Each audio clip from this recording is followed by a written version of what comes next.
Hello, everybody, and welcome to the November Make a Character Advisor Boon videos, whatever the hell they're called. This is an important one because in this one, we know that we're going to war. The entire kingdom knows it's going to war. All the advisors are there. They're home. They know they're going to war, and so they're getting ready for it. They're fucking preparing themselves. So in this video, I'm going to touch very minor on the combat rules, because what the boon that they're going to get is the advisors aren't morons. They're going to prepare themselves for war. Because there are points in time where any one advisor may or may not be in charge of a particular battlefield, combat, whatever it might be. The rules of the campaign, of campaign building, of ultimate campaign, whatever it's called, is actually designs that any one of the people that are leaders can handle combat. There are some that you just don't want to do it because of in-game or out-of-game reasons, but either way, any one of them would do it. So I want the boons to be something that can be beneficial to the party here. In this instance, bam, go, run, right? Awesome. So let's look at what we can do. First of all, thank you to everybody that is maintaining their patronage. I truly appreciate it. That would be, so all these NPCs are going to get the boons. That's Arthur, Elliot, Kithul, Landor, Leon, and Myson. All of them are getting the boon. That's friggin' 6 of you. 6 of you! That is so amazing. I truly appreciate it. Thank you so much. I'm doing what I can to try to get a third campaign going in this world. Let's see what we can do to make that happen. I'm really trying. I don't know. We'll see how it works out. I don't want to say anything. So without further ado, let's jump into boons. So what kind of boons can we give to the party? That all depends on how mass combat rules work. So I have a couple of tabs open. We're just going to look at this primary one that I shared over on Discord already. So the way that combat works is there's 3 primary numbers that you have to be aware of. I'm trying to get to them right now because this game is a pain in the ass. Where are you? Sorry. If this is dizzying, I do apologize. I know what they are. I just want to show you on screen. Defined. Here we go. So there's three things that really matter in this. Now, that we're going to talk about that we're going to be affecting with our boons here. The 3 major things are defensive value, or DV, imagine armor class AC. Offensive modifier, or OM, imagine attack modifier, AM, or BAB, or anything like that, right? So DV, defense, OM, offense. And then lastly, morale. Morale is a really important one because it's whether or not you turn tail and run away. Those are 3 primary things that we're going to have to think about for modifying with our little boons, okay? Now, other important things to note are things like ACR, that's Army Challenge Rating. That's how tough your army is, and it's going to be a huge factor in the campaign. For instance, how big an army's unit is. So the army size, like for instance, we just had, 100 soldiers of Roga up here. That is a medium-sized army. 100 units is a medium-sized army. That one group by itself can go and run by itself and act in a combat as long as it's not vastly outnumbered by others. A gargantuan army is 1,000 units, CR of the individual +6.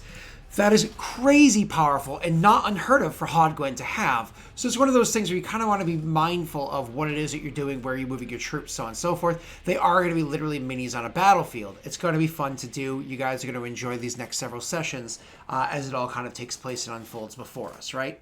Okay, so that's kind of like what ACR is, or army size is going to be, right? There are other factors as well, but literally just the number of units is a big thing. And then consumption is another really important factor. Consumption is literally how much of the BP they consume constantly, because there's a difference between maintaining a kingdom and maintaining an army. Armies are expensive as fluff. That's why so much of the United States budget goes towards, because we have the largest army in the world by like hundreds of times compared to most other nations. Or like what is it, the next 17, 19 nations immediately behind us put together equals us, or something like that.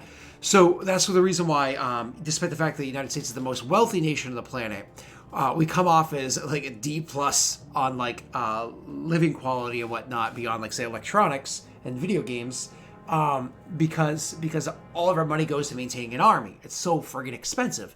So consumption is going to be jacked up, and the party's going to have to be mindful of that. You guys, of course, help a lot over on Patreon because you give them a ton of BP every kingdom phase, which is amazing. Who knows? Maybe more people will join on and add to the BP, or maybe they just go poor. Maybe I'll get to laugh at them. All right, let's stop wasting time. Back to the three primary ones: DV, defense; OM, offense; or morale. MO, I guess, morale. Those are three primary ones. Okay. OM is going to be your attacks. DV is going to be your resisting of those attacks, and morale is don't run away. Explain the same thing 16 times. Let's go. First one we're going to talk about is Arthur Freyam. What the hell could Arthur... It's easy if I just kind of like work the other way, but I want to get kind of like the tougher ones out of the way first and work our way down. We'll just can't do everything alphabetical.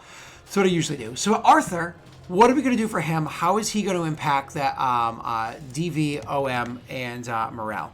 Well, to answer that question, why don't we actually look at his position? Arthur, why don't I just grab this tab and put it over here?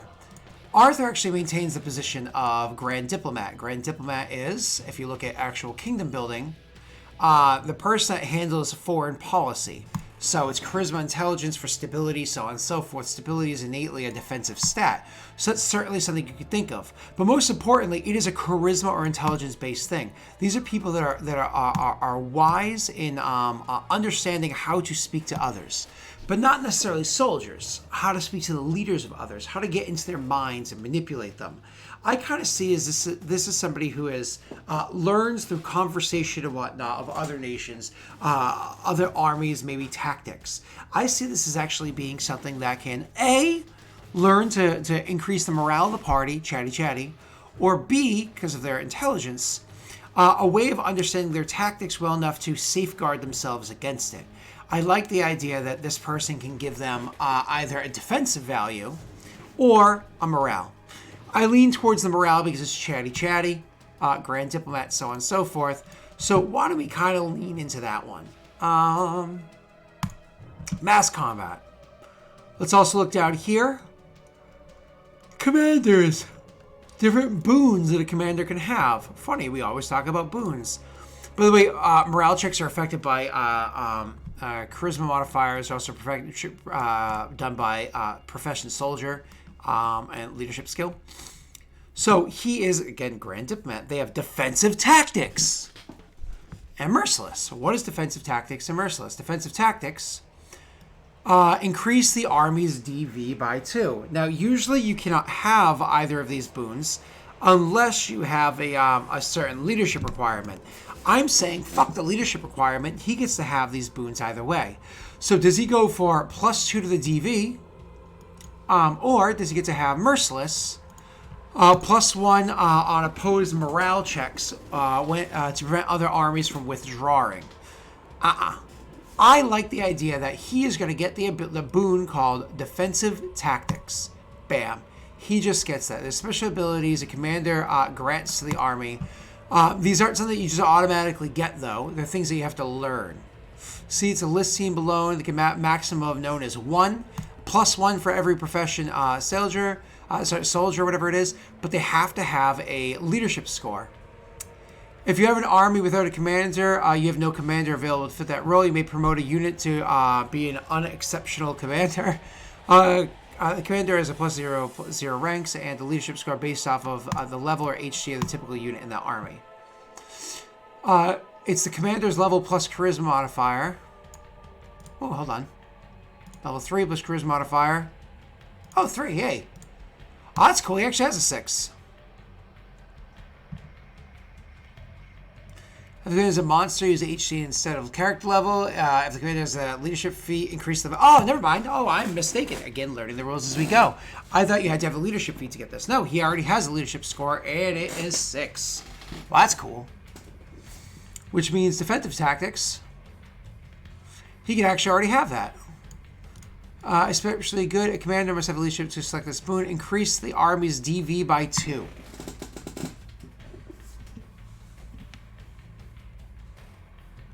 all of the boons she knows. She doesn't have to select just one. Well, that's fucking sweet. So I guess what she can give the army. So what is this up here? Let's just double check. If you have a kingdom leadership role, blah, blah, blah, you may take the role of an army commander to determine the morale check and the maximum number of boons you know. Either use 1/5 your ranks in professional soldier or 1/6 your character level, whichever is higher, minimum 1. As with other commanders, you must remain active with the army to grant your commander boon, your commander bonus and morale checks, and must be able to battle. Must be at the battle to provide tactics and bonuses. Your leadership role determines what boons you automatically know, even if you don't meet the leadership. Oh, hello. If your role lists multiple boons, you must choose one when you become a commander. Ah, cool.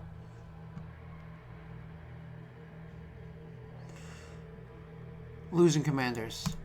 Huh. Well, that's fucking sweet. So my apologies. Let's go back. He actually automatically gets defensive tactics as Grand Diplomat, which gives +2 to defensive value of the army that he commands. I love it. I think the boon that we're going to give him is that I don't know how many combats he's going to preside over, but I think 2 is a good number. For 2 combats, the total of, or I should say 2 attack phases, not 2 combats, for 2 defense phases, whatever they are. Actually, if we're dealing with whole combats, let's say for the total of 3 times. We got to come up with a standardized rule. Give me 1 second.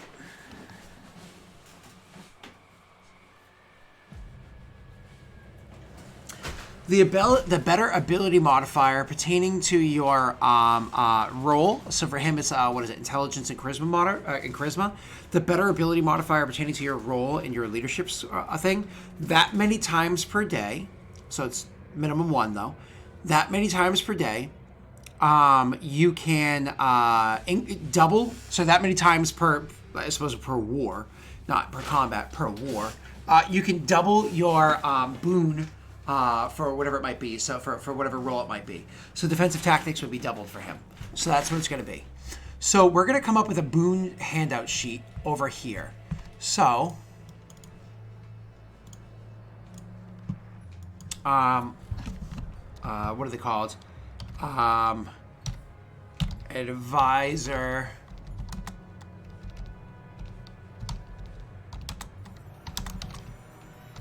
I can't spell. Commander boons. Okay.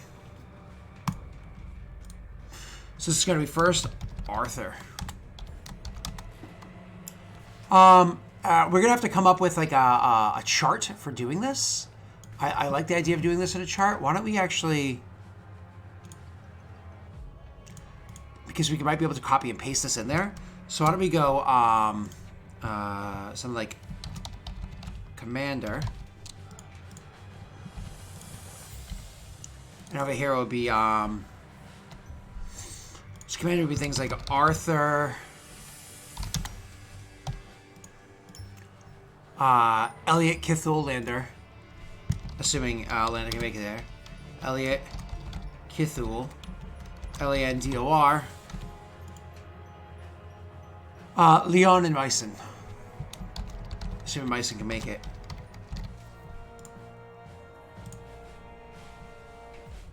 Two, 4, 6. Yep, 6. So it's commanders. This is going to be their... I feel like actually commanders should be on this side. My apologies.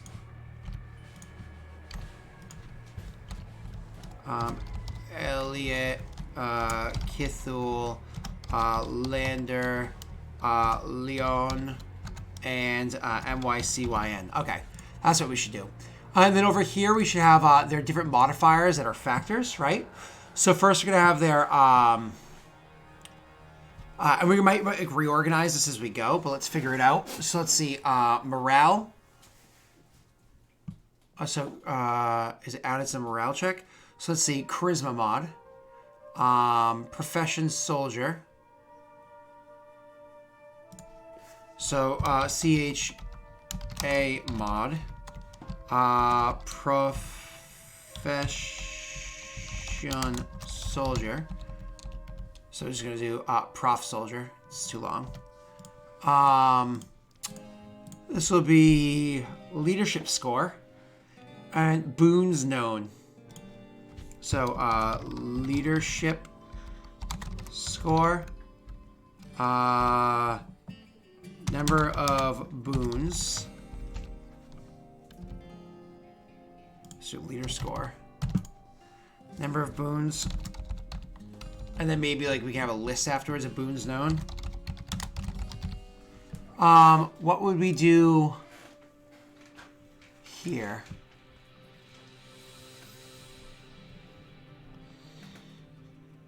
I don't know if there's anything else that we have to include in at the moment.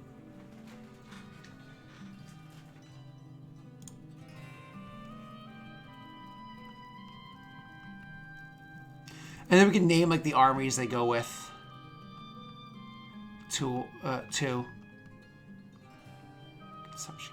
Okay, cool. Awesome. I like how this is kind of looking out. I guess you would go here for now.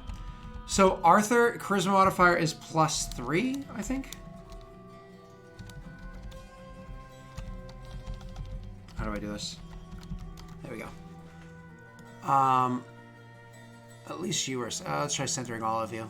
Oh, not you. Center you. And then Arthur. So let's actually save this for now. Put this to the side. Yay. Arthur, charisma is +3. Elliot. You're at a different station. Kithul. But charisma is what the factor is, right? For being a commander, they said. Oh, hi, kitty. Pretty sure they say charisma is a factor, which is going to be fun for poor Myson. Maybe why he shouldn't be a commander. All right. Please don't put your paws directly on the part of my pants that doesn't have any. Like, why do you want skin? Why do you want skin? You do that, and I take you away. It's bad enough you're already going through my pants. Fucking cat. Okay, so let's go back to where we were. Sorry. Here we go. So Elliot, for all of them, it's going to be charisma modifier. So for Elliot, that's a 2. For Kithul, that's a -1. So that's +2, -1. Leon, why do I feel like I'm missing one?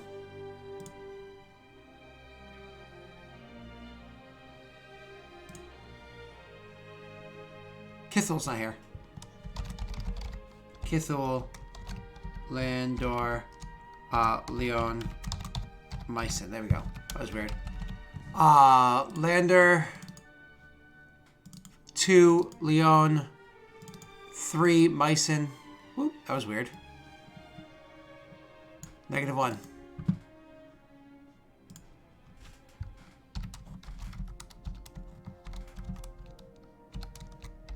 Okay. Oop. Apparently you weren't centered. Okay. Profession soldier. Almost none of them are going to have it. So Arthur. Profession, nothing. Elliot. Profession scribe, nothing. Kithul. Profession advisor, not soldier. I hope we could do something with that. Lander, profession, nothing. And Leon, profession soldier is unfortunately not very high because he's not high enough level, but he does have skill focus. I explicitly said I would count that as ranks in profession soldier for the things that matter in the future. I said that video forever ago, so we're going to count it as 6. So 0, 0, 0, 0, 6, 0. So leadership score.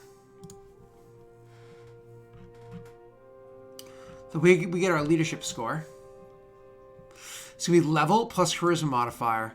Professional soldier is used for morale checks. It's also used for boons. So we know how many boons everybody's going to have. So going back over here. So really quickly, 1, 1, 1, 1, 2, 1. which is nifty. Leadership score. I don't know everybody's level because they're all different. So I suppose you should have character level written here too. Insert one left. Character level.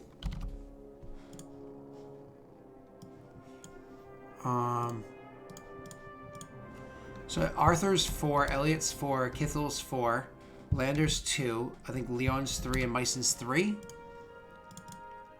Myson 3, Leon 3, Lander 2, and Kithel 4, right? Yeah, everybody else is 4. Cool. So it's important to note because your leadership score is going to be... Where are you? Oops, sorry. Your level plus your charisma modifier. If you have a leadership feat, you get that. I want to double check something in a second. So level plus your charisma modifier. So this is going to be a, actually Arthur then has a 7. I think I may have suggested 6 before. He has a 7, which is crazy high. Elliot has a 6. Kithel has a 3.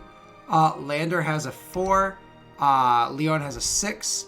And Myson has a 2. That's hilarious that Arthur is the highest.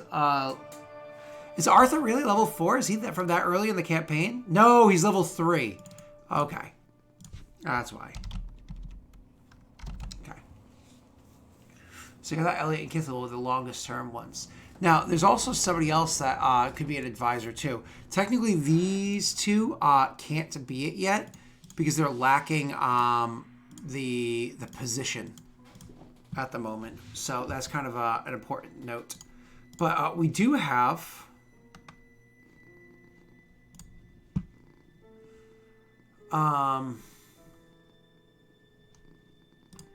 Edric is here as well. Now, I don't think I ever made Edric a handout. So I think I might actually make him a handout because he's not going anywhere. He's actually been around for a long time. So we should probably make him a legitimate advisor handout. The party has liked his input. He's been very dissatisfied, but the party's liked his input. He hasn't gone anywhere yet. So technically, Edric can do something too. Technically. I don't really see him handling combat, though. I think I see him hanging back. Yeah, we'll do that. We'll have Edric not participate in combat. Edric not fighting.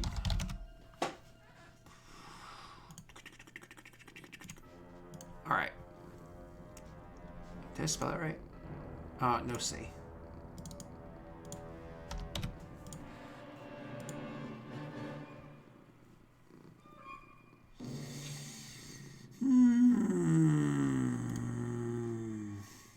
Okay. That tells us what boons they have, which are going to be automated based off of what position they're in. And this isn't even me giving them the bonus. This is me setting them up to give them their bonuses. So leadership role. Now back to Grand Diplomat. Defensive tactics is what we want it to give him. Right? And we know what defensive tactics does. +2 DV. Now that's a constant +2 DV he gives his thing. And there's going to be, we'll give a secondary kind of like ability the party gives them. Elliot.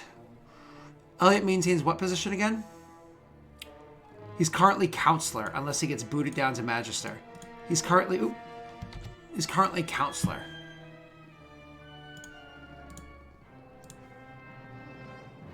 They get loyalty. Somebody of them will get loyalty. Loyalty, inspire, blah, blah, blah. +2 on all morale checks. Must have a leadership score 6 or higher. At 12 or higher goes to blah, blah, blah. But boons, they say the commander must be active in the army to grant the blah, blah, blah, blah. New article. So the commander is... just to make sure I have this. If you're a kingdom leader acting as a commander, you automatically have 1 boon appropriate to the leadership role. Because they can have other commanders that aren't the named people in their thing. And we're going to be worrying about that moving forward because we're going to have people like Vatgu and whatnot in here as well. We haven't even built him yet. But we'll worry about that later on. So, Elliot.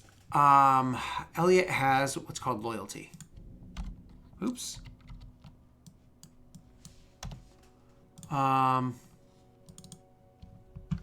That's +2 on all morale checks.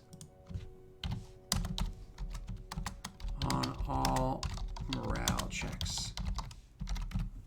Cool. Then there's Kithel. Kithel is the warden.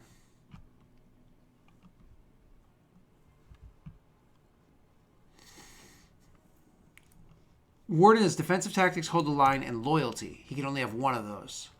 Hold the line. What is that? Hold the line. If the army fails a morale check to avoid a rout, it may re-roll the check. It must accept the result of the second roll, even if worse. That's a nifty one. We know what loyalty and defensive tactics is. I like the idea of him having hold the line. I think actually him and the High Priest are the only ones that can do it. So him and what's his fuck? That was his name. Jake are the only ones that can have hold the line. So I like the idea of giving him hold the line. Reroll failed morale to not retreat. Okay. Lander, should he get a position, would depend on what position he's put in. As we've discussed before, and Lander was kind of designed to take the counselor position, meaning he would take what Elliot has, and Elliot would move to Magister. And in that situation, Magister would get flexible tactics or maintain loyalty.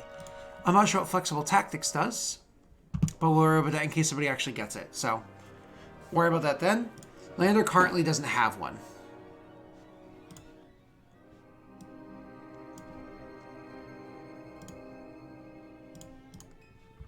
Same with Myson. Currently doesn't have one, but I'm going to fill those in for if they take the positions I think they're going to, which for him, it would be this. Oop. Oop. I'll get to Myson in a minute. Lander actually gets 2 of them, and he's actually the friggin' general of the campaign. Bonus tactic, flexible tactics, merciless, and sharpshooter. And we've already seen him using sharpshooter in the past. All right, so bonus tactics. Choose one tactic. The commander always knows this tactic, and the commander can use this tactic even if he doesn't know that tactic on its own. You can select this boon multiple times. Each time you do, choose a new tactic. What are tactics? Those are special abilities. Well, before we go look for those, let's finish reading the other ones. Flexible tactics we'll read. Merciless we already did. That was the bonus for them withdrawing. What's flexible tactics? The commander trains the army to be receptive to multiple orders during battle. The army gains a +5 morale on morale checks to change tactics during battle. The commander must have a leadership score of 6 or higher. Ooh, sorry, scared me, cat. And it becomes a +10 if it's 12 or higher. And sharpshooter. The commander drills the army into precision ranged attacks. +2 on offensive checks against armies using fortifications. Holy shit, that's cool. No boon if army can't make ranged attacks. Okay, cool. That's certainly good if he was going to be taking down people like, what are they called? What are those douchebags? Vigil.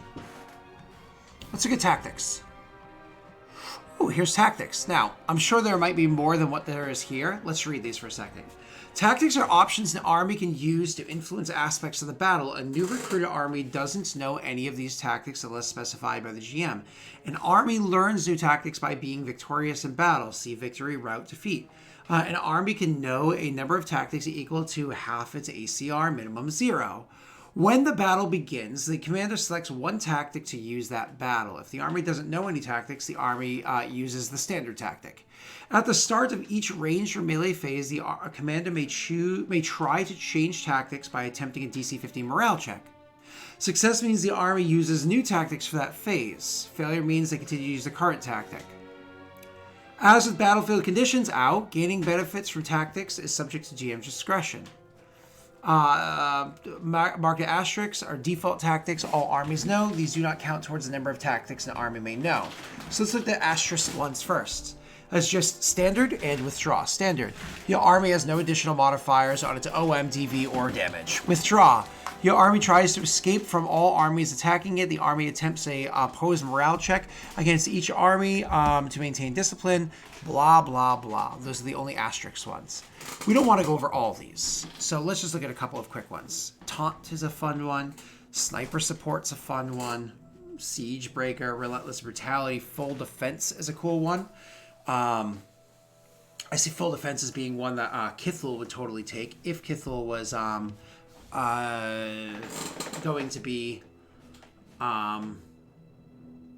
to be able to learn a tactic. He has to have a success before he can learn one.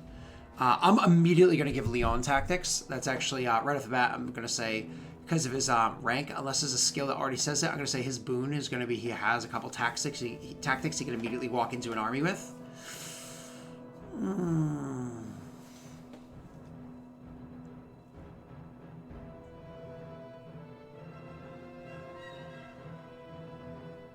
I wonder who's going to handle the cavalry. I imagine it's going to be, what's his name?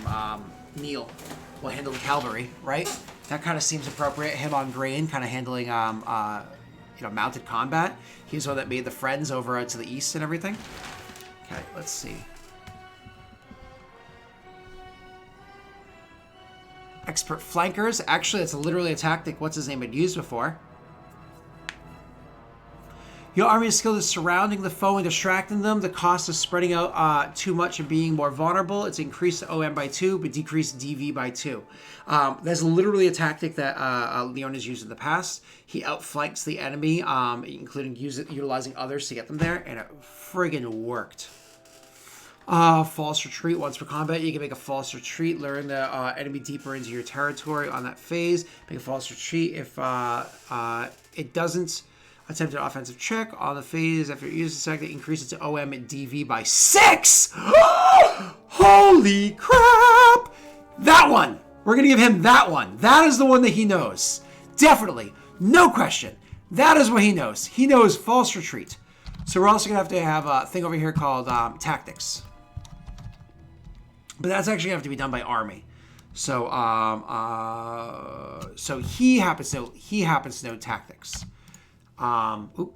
Let's delete that. And go up here. There we go. All right, so he's going to know tactics. But no, nobody else gets to walk in with these things. He's just badass, and that's going to be, I think, what this says down here is, Protosec, choose one tactic. The commander always knows this tactic. The army can use this. Okay, so that's not even a boon. That's just what he gets for being a general. That's fucking sweet, though. I love it. I love it. I love it. I love it. I love it. I love it. I love it. I love it. I love it. It's so cool. I want to give him flexible tactics, too, and I want to get him the other one.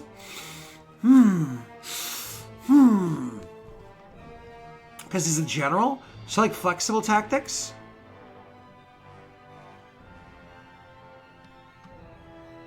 I don't like him being merciless. I like flexible tactics and another bonus tactic so we can always have expert flankers too. So he can do things like he can false retreat, and on the next rounds when you increase your OM by 6 and your DV by 6, you also change your commands to also be expert flankers. So you increase your OM by 8 and your DV by 4. So kind of like hit you with both of them, sort of a thing. Like that seems juicy to me. That seems like, yeah, Leon's a badass. He'd only be able to do it once because of this, but that's badass.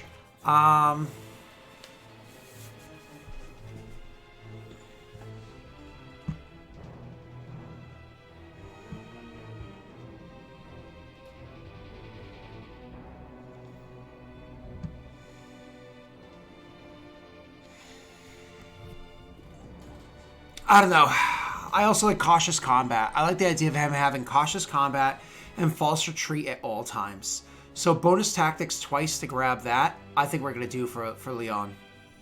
So he always has those abilities, and as he works on an army, he can build up a couple more of these. But let's read what this says. Tactics are options an army can use to influence the aspects of battle. Newly recruited army doesn't know any. An army can blah, blah, blah. Can know a number of tactics equal to half of its ACR. So ACR is going to be, as a reminder, let's say Leon's maintaining 100 soldiers. Has a CR of the individual creature. The individual creature is actually going to be not even a full CR. So if you actually scroll down to examples, let's look at just like a typical human horde. Sorry. Army Colossal. This is assuming fighters level 2. Where's fighters level 1?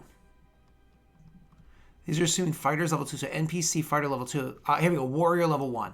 That's a goblin horde, mind you, but it's an ACR of 3 because it is a huge goblin horde. We're going to look at what size that is in a second. Warrior 1, Kobold Army. Okay. Colossal humans. But again, it's a colossal army.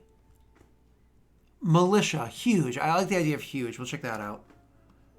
Large. Here we go. Large human army. Warrior 1. So Warrior 1, so it's only an ACR of 1 as a large army, which is probably 200 people. You know what I mean?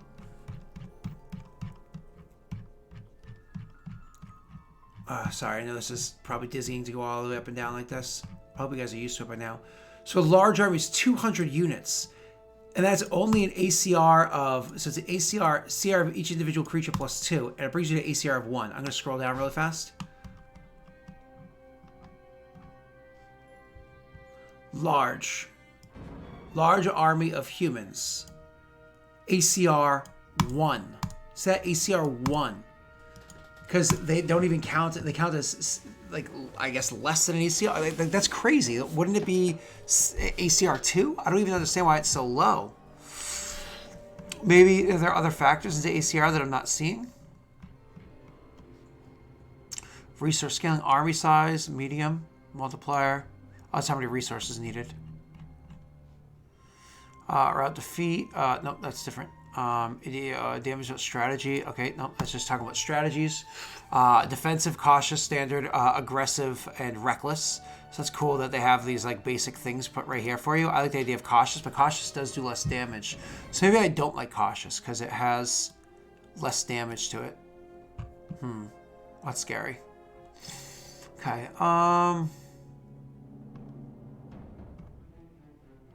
That's weird that they hit them, and then huge size is 500 plus 4 with a huge size army. Sorry, just double checking. It's only ACR of 3. When it's supposed to be 4, so it's almost like they say whatever this is minus 1. So they just say the ACRs whatever this is minus 1 because they're less than 1 CR each. I get it. So it's whatever this is minus 1. That makes sense. Okay.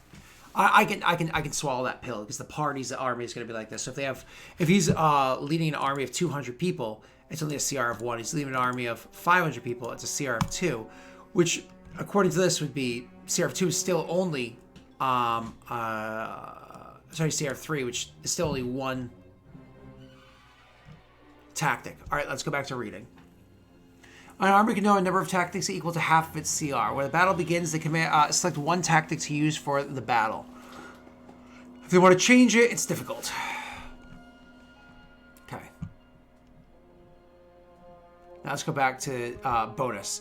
Choose 1 tactic. The commander always knows this tactic and can use this tactic even if it doesn't know that tactic on its own. Huh. That is cool. That's cool. So that allows me to always have that additional tactic. So he's going to walk in with 0 tactics in the actual army. So the army won't know any tactics yet, but he will know tactics that he enforces on the army, which will include things like false retreat and cautious combat. The problem with that is it's a huge hit to damage.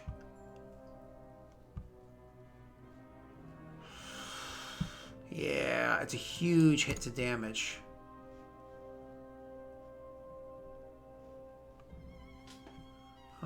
Yeah.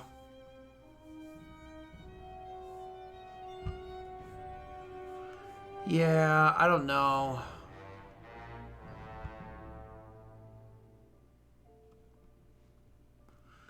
I don't know. Oh, I see. First phase. So these aren't tactics. These are track. So this is different. You can do cautious, and you can apply that. So you can do things like cautious combat, which is plus 2 OM, plus 2 morale, and also have cautious down here, which is plus 2 DV. So this more or less just goes plus morale minus the damage. But you do things like cautious, which is plus decrease OM, increase morale.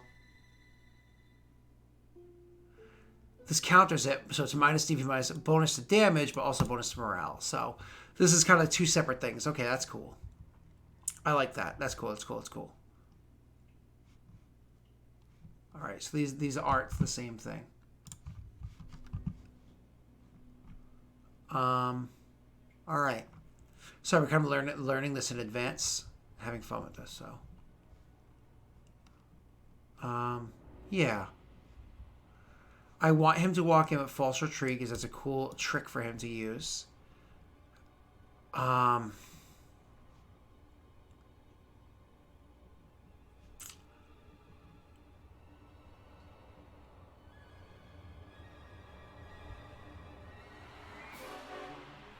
And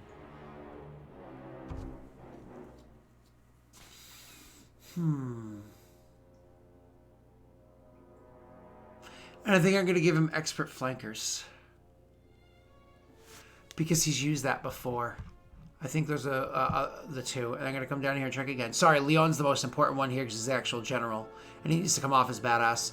Flexible tactics is nice, though. Because they can change tactics quickly. You know what? I think I'm going to give him flexible tactics. Because in the future, it'll be more useful. There we go. Okay. Done. Done. Sorry. Flexible tactics and bonus tactics to have false retreat. Done. This is going to be... Sorry. Bonus tactics, false retreat, and flexible tactics. So even though he technically can't use the second one yet, he will in the near future once his army learns an additional tactic.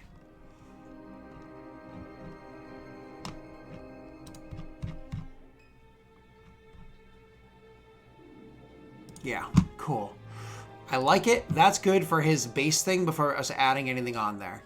And Mycen is going to be a little bit different. So Mycen's actually going to be... oh, sorry. Over here. Mycen's not going to get any of those things that we talked about because he's not even going to be a friggin' commander in that sense. Because we'll see if he even joins typical leadership of the campaign. I don't know what spot he's supposed to take, if anything whatsoever. Maybe he's just supposed to be like an aide to the party. I mean, we haven't looked at him really in a long time, so his primary stats are wisdom and con. So, I mean, in theory, he could be like a warden, which would be kind of funny because it's con. Viceroy would be a hilarious one. He could be a treasurer because of his wisdom. It's just funny. I mean, he is a trader too, so he does understand economy. That'd be nice. What else could he do? Wisdom as a marshal. That'd be kind of hilarious. Doesn't really make sense for him. Wisdom as the chosen of the blade is actually a high priest. No, that doesn't really work. Nope. No. No. I suppose he could be a counselor. Again, doesn't really make sense. You know, like, all these don't really make sense. So, I don't really see him as joining that, except for maybe treasurer, because he's actually a trader. So, I can kind of see that, but whatever. He's actually going to go into it not with any of those typical boons or anything. He's actually going to walk into army resources, healing potions. And this is actually ability to heal the party a couple of times in combat, which is pretty friggin' sweet. So he actually walks into army resources healing potions. The army's also going to have resources like mounts and whatnot, but that's a different thing. And the army can always choose to buy healing potions. So again, that's a different thing. But in the meanwhile, healing potions. Okay. That's what I'm going to give him as a bonus thing. Because it's wicked freaking cool that he has just a whole bunch of of this extra alchemical stuff sitting around. Now, what other little things am I going to give them? So healing potions is a big-ass boon, by the way, because it's literally whatever army he might happen to be a part of. It doesn't necessarily have to lead it. He just has to be a part of it. Or even just gifts to the party. Something like, I would say he has to be a part of whatever army it is, but not necessarily leading it. He would give them that ability, right? All right, there we go. And they can convince somebody, like, they're going to run over your farms. Oh, no. All right. I know what I'm going to do. This time we're going to work backwards. We're going to start with healing potions guy. This is Mycen. We're actually going to give him, for his other ability, it's actually a resource. Is that on this page, or did I see it on a different page? Give me 1 second.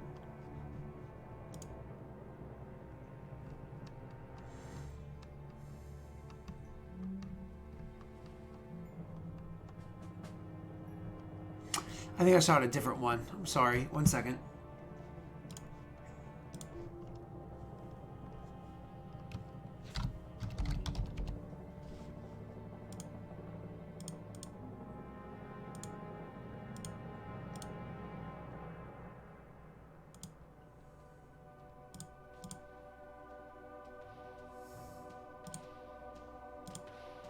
Oh, which page did I see that on?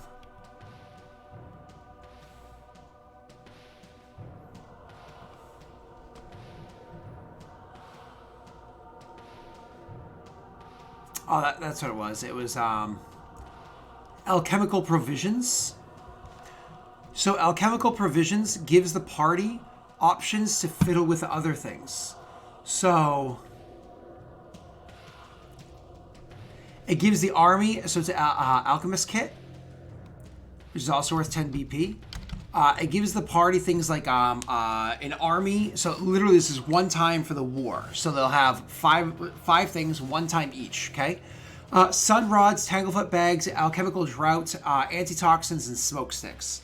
These are, again, each of them can be used one time in the entire war. So you can kind of hand them out as they want to, assuming they get Mycin. This is a boon he's going to bring to the war. He's going to give them, like, okay, here's like a smoke stick. So for an entire a terrain, like an entire like hex, more or less, is going to be fog, you know, to the benefit of the party, and kind of like things like that, or things like reduce the enemy's movement or an initiative and stuff like that. So things like really impacts the combat. That's going on, like the fighting, the sun rods that actually make a bunch of bright light in the middle of darkness, like things like that are going to be what he offers to the party. So it's an alchemist kit, 10 BP. So it's going to be this is going to be more or less whatever army he's a part of, because I think you don't have to pay that every time. Let me just double check that.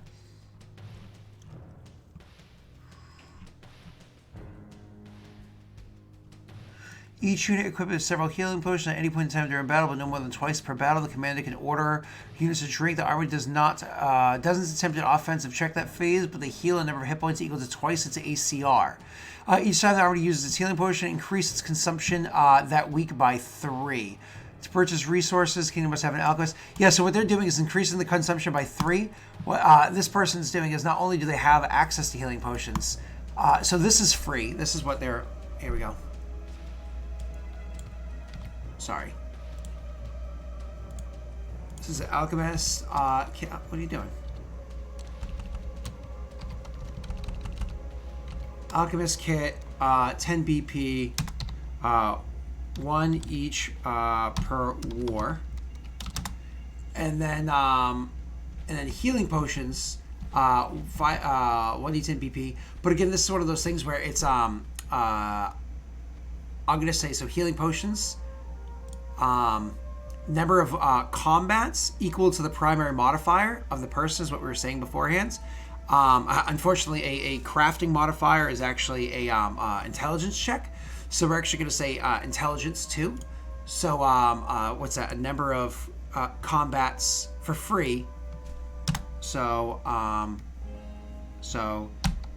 2 combats for free. We just kind of boop, boop. Cool. Leon, bonus tactics and false retreat. We already knew that we were doing that. We love it. It's sexy. Yay. That's super cool. And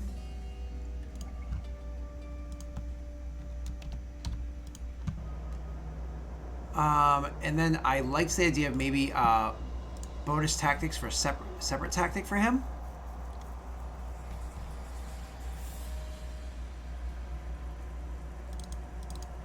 Sharpshooter is drills, precision attack rolls, +2 offense against using fortification. Nah. I like, again, bonus tactics again. And he's going to get like the big boon on this one.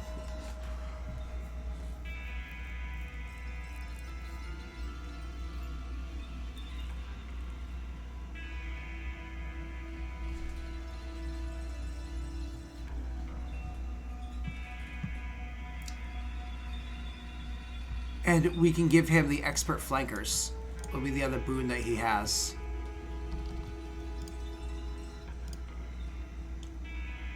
Bonus tactics X2.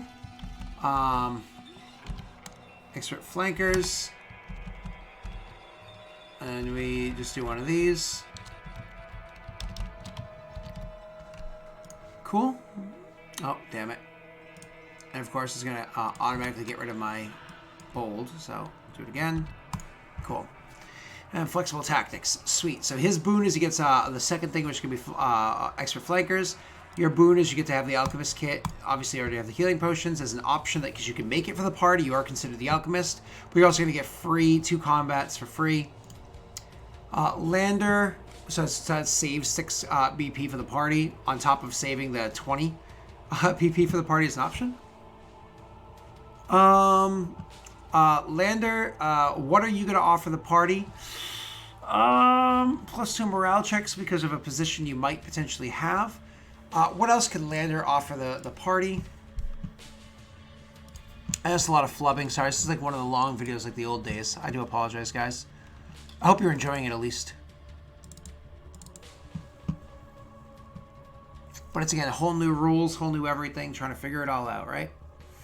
All right, Lander.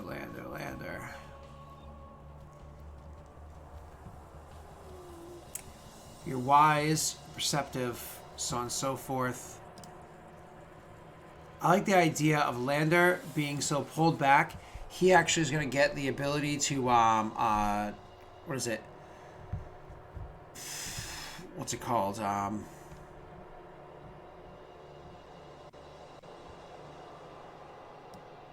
What's that called? DV. So he has loyalty, and then he's going to get the his boon. I should probably separate which ones are the regular boons and which ones are coming from the upgrade. So let me actually do that. Upgrade boon. Because that's actually important. So for instance, this one actually should be boop. And I can actually kind of copy. Oop.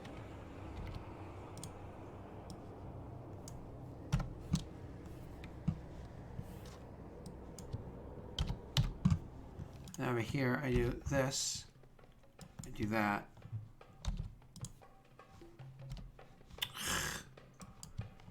There you go. So that's an upgrade boon there. You are going to get, we'll say the Alchemist kit.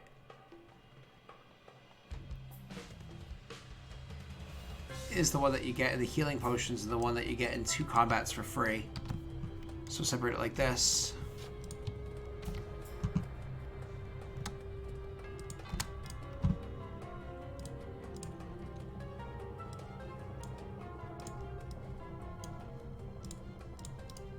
Okay. You are at loyalties in theory what you're gonna get. For your upgrade boot over here, we're saying 3 times will be plus. So is it the defensive tactics? Is that what it's called? Fuck, I'm gonna come back to you. Kithul hold the line. Reroll failed morale to not retreat. I also like the idea of Kithul doing something like impacting the party's speed. The speed of the enemy.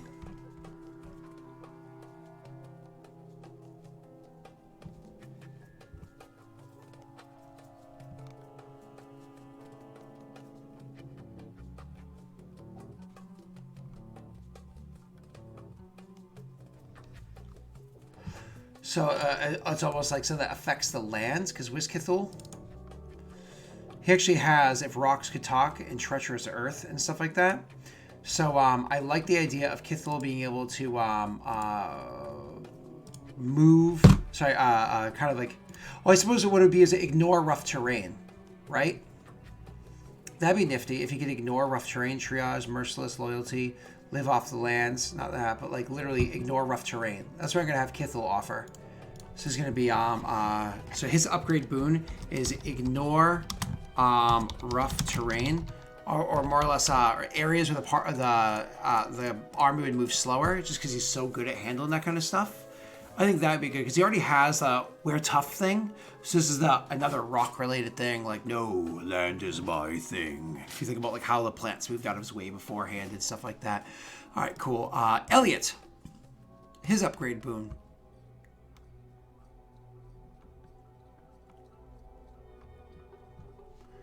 I like the idea of him sowing doubt in the opposing army because of his words being so cutting and whatnot. Him kind of like yelling out there and -2 enemy morale. So cutting words. So it's -2 enemy. Oop, oop, oop. Morale.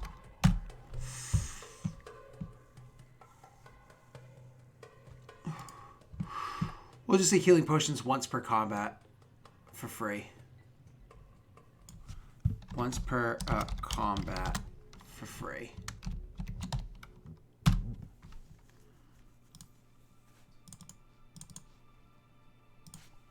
That's cleaner. So it's every combat. That's the boon. Extra flank. It's constant. That's constant. -2 enemy morale. It's constant. I think -2 is too big. I think -1 is much better. It's more balanced considering what this is and what this is. And that's actually a pretty huge one for Mycen. But he's not really a warrior, so maybe he can just kind of handle it to any one army. There you go. So I suppose like he can hand to one army, one combat, once per combat free, but it's like not every army. You know what I'm talking about? I'm gonna have to think of a way to phrase that correctly.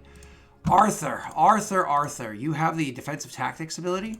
We're talking about you being very defensive minded, but your position, Grand Diplomat, also offers merciless, which you didn't really like.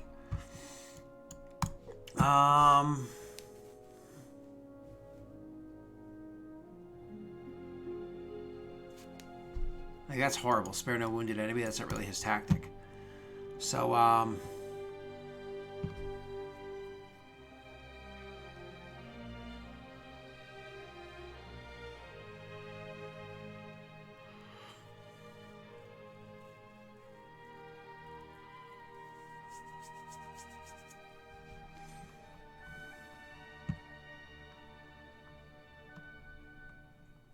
oh, you know what? Whatever army he supports is going to be also supported by his friend Fox back home. That's what I'll do. Is it's based off consumption. So consumption of the army is actually going to be how many BP an army costs each week. Like most expeditions, representative field, blah, blah, blah. And ours consumption is its ACR divided by 2, minimum 1. If you fall behind in paying, it's reduced by 2. That's funny. I like the idea of him reducing the consumption of his army by 2. So more or less 2 free BP every week. So if you put him in an army of ACR, because it's divided by 2, so it's probably round down, right? You always round down unless it says otherwise. So this doesn't say otherwise, so you always round down.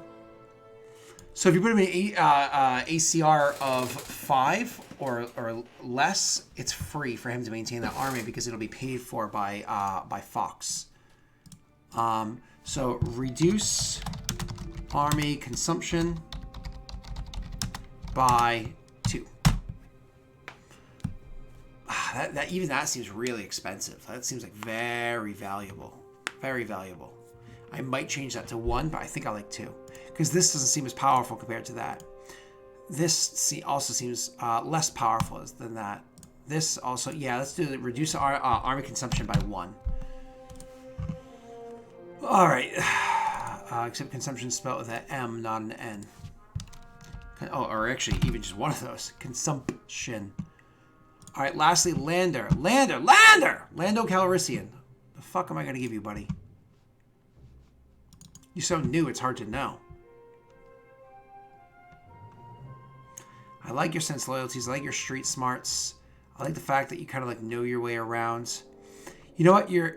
Maybe street smarts because you know the area as well. You've actually lived in this area a lot more than anybody else here. Maybe actually Lander, his army has a bonus to speed. Because the army's base speed is...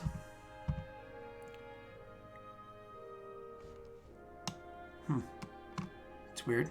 I don't know how it's done.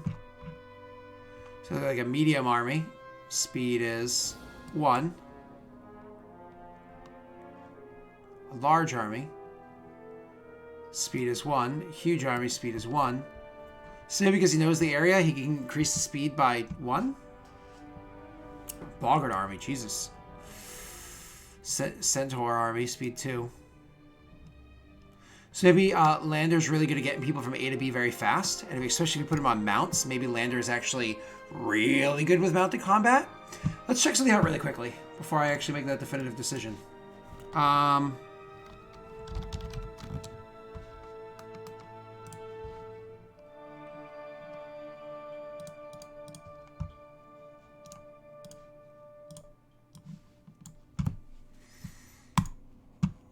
Vance has a lot of trees and not really any mountains or anything like that. It makes sense that somebody of Vance would be very good. I actually do have him trained in mount riding and whatnot.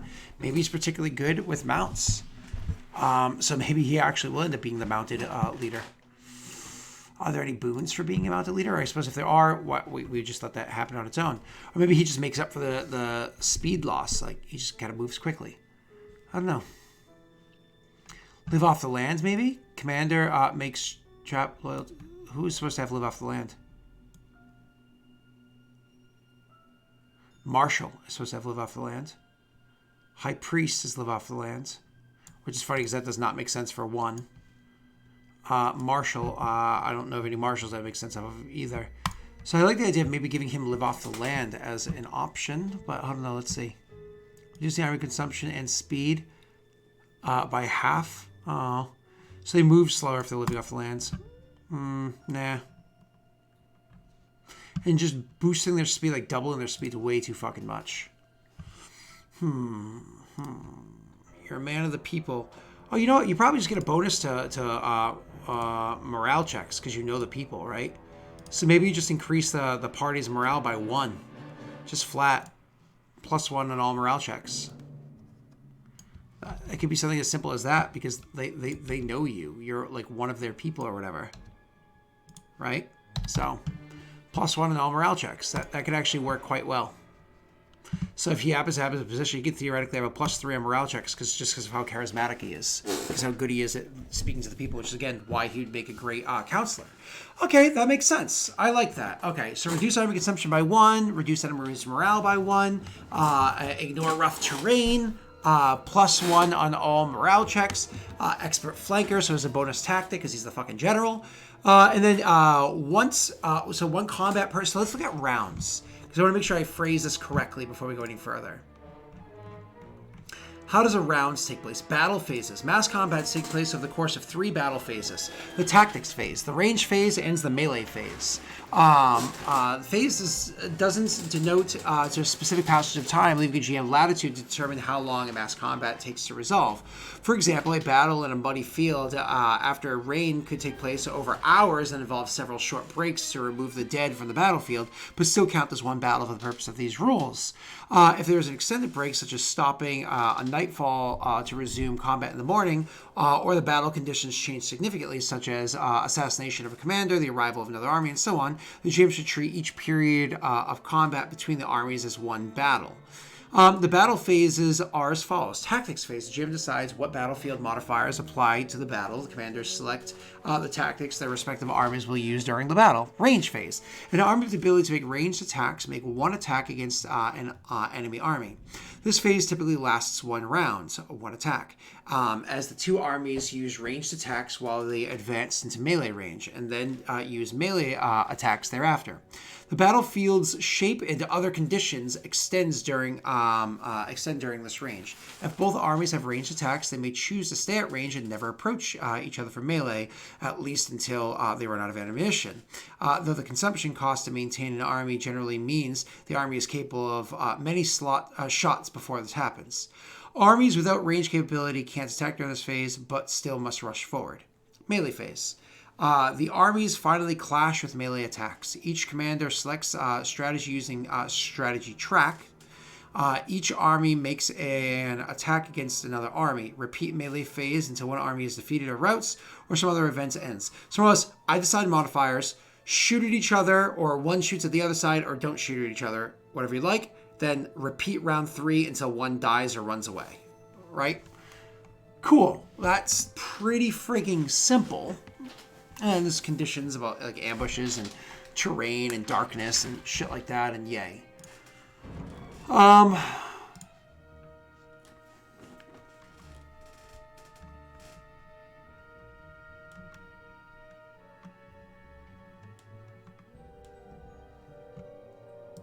So how often is one combat for free?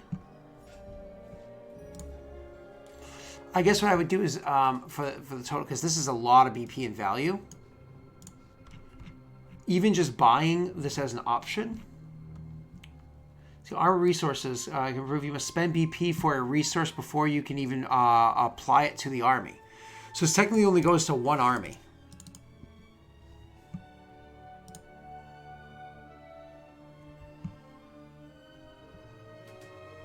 So you have to pay this cost, which in this situation it'd be 10, for it to only go to one army.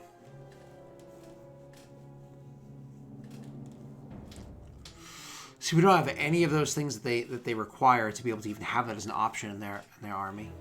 And so you pay 10 just to even have it as an option for one army, and you pay 3 consumption for the army every time. I would say it allows.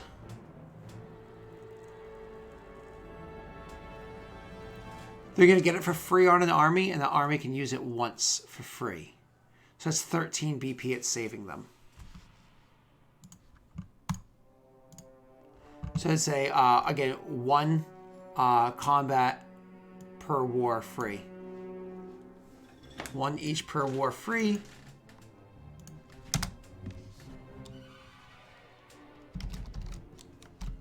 And this is going to be 1...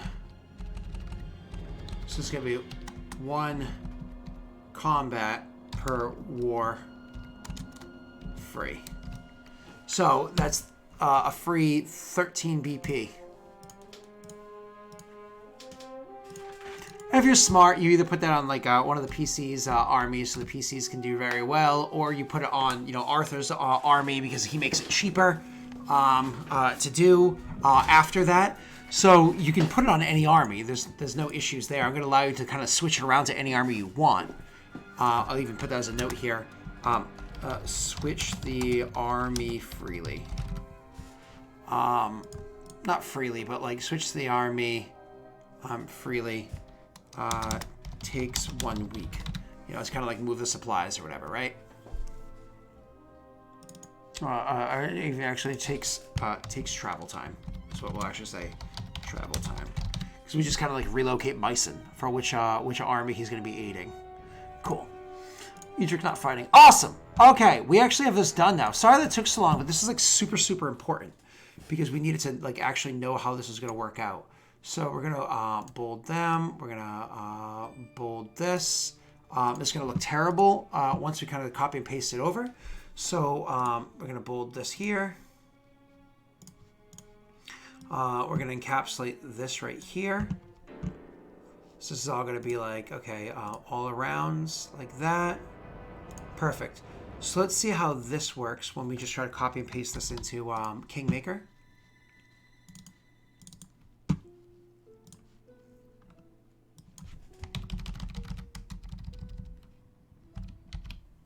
Okay, does this look pretty?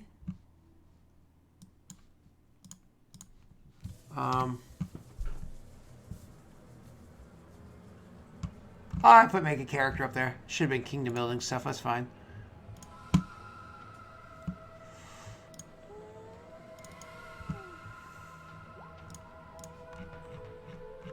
Okay.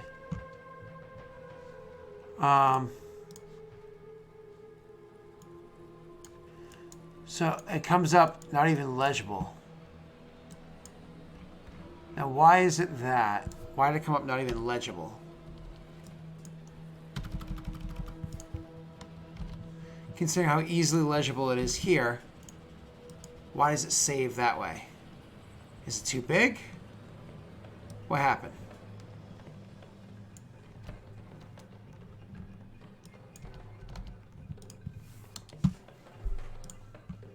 Are these each too large?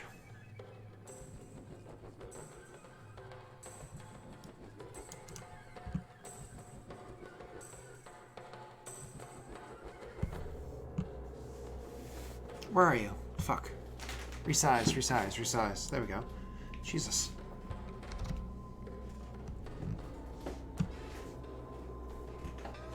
I'm just spending so much more time on this VOD than I thought I would. I thought I was going to get so many more VODs done today. Nope, I talk too much.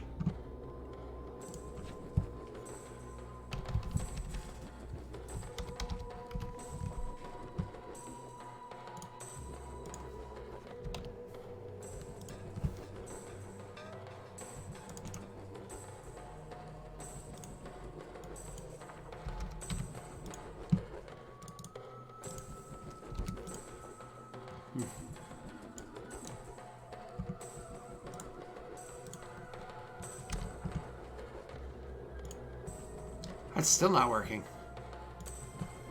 That's ugly as fuck. I don't get it. Why aren't you working, kid?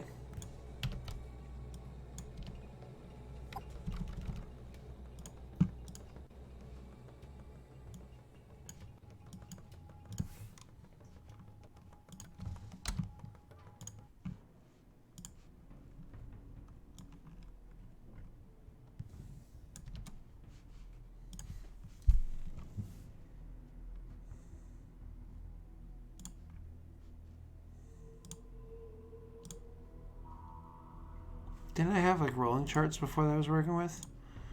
Or did I just eventually... Oh, I eventually turned them all into pictures. I did have rolling charts for a long time. But I think I eventually turned everything into pictures for simplicity, didn't I? Not this one. This one's not a picture.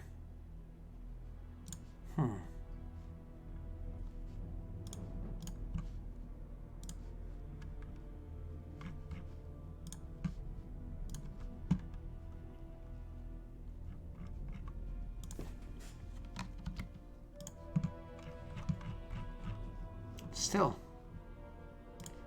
Weird. What is so different about it? Why does it come off so different?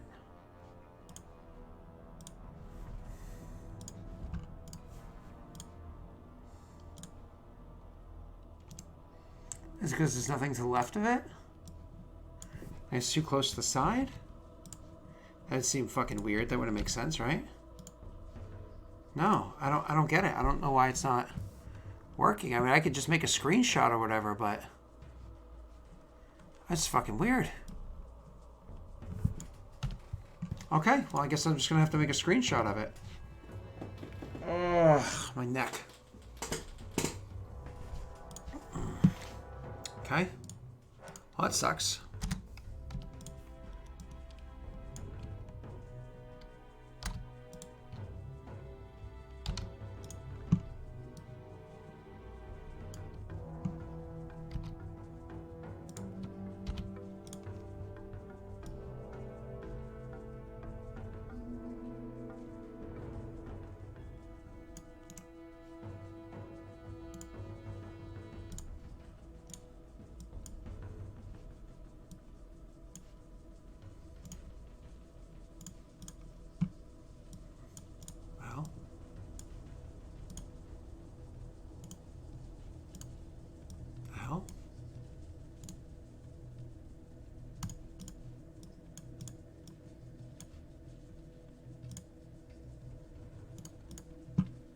The hell?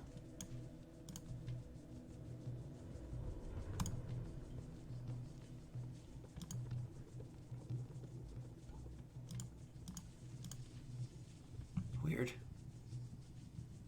Alright, this is being weird.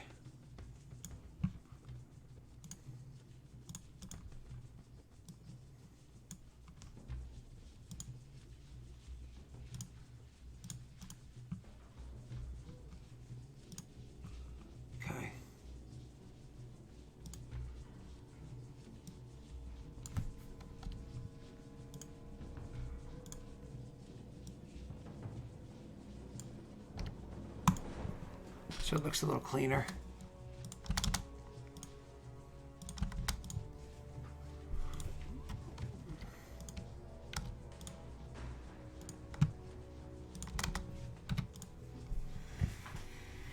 Maybe I could throw these pictures on there for...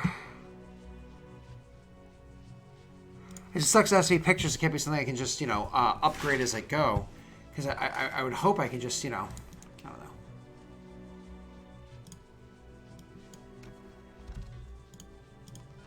You know what I mean? I hope I could just kind of copy and paste like this, like I did before. I don't understand why the other one worked and this one doesn't.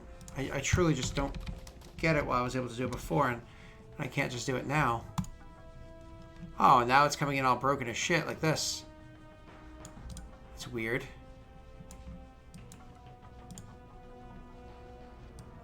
I don't know what broke on it. I don't know what it was. Something over here fucking broke it. Oh well.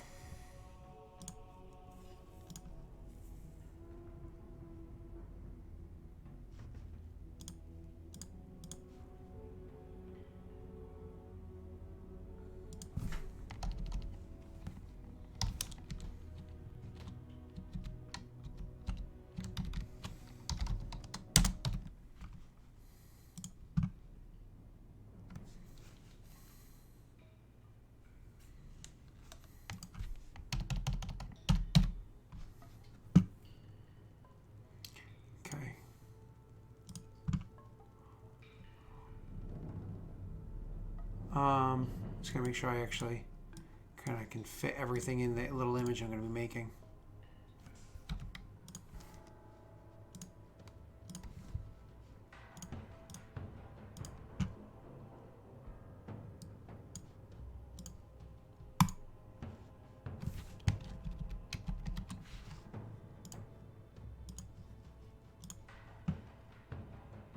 That didn't work, huh? There we go. Now it fits in there.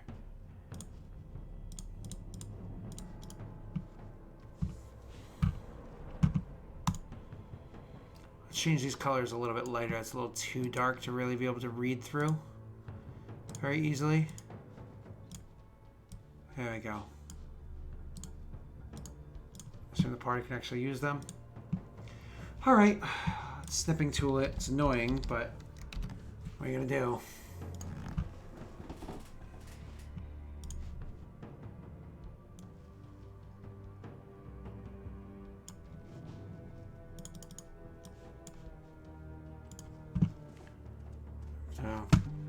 Save it, I guess. Desktop. I guess army shit is what we'll call it.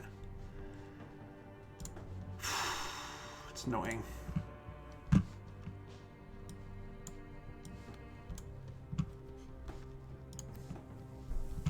It's a long ass video for you guys. Again, sorry about that.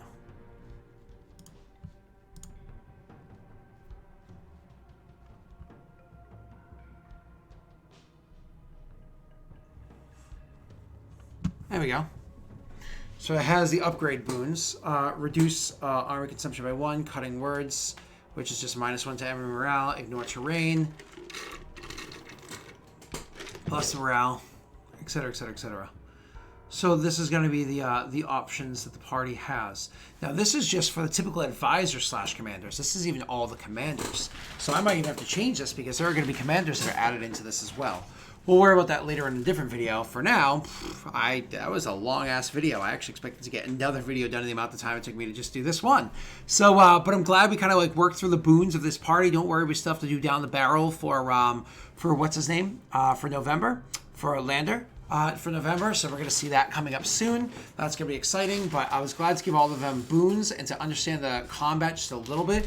I read through it before, but this was like months ago when we first started talking about it, but then the party really enjoyed kind of like the slow build towards war versus the war itself. I think you guys, the viewers, did too. So I kind of leaned into that one and haven't read the rules in forever, but now I understand them even more. The different attributes, the way commanders function in it, so on and so forth. I'm excited to see what the actual party's commander leadership roles are and how they can do things. I really am curious to see how that plays out. I'm going to work on it with them. It's going to be great. All right, deuces, guys.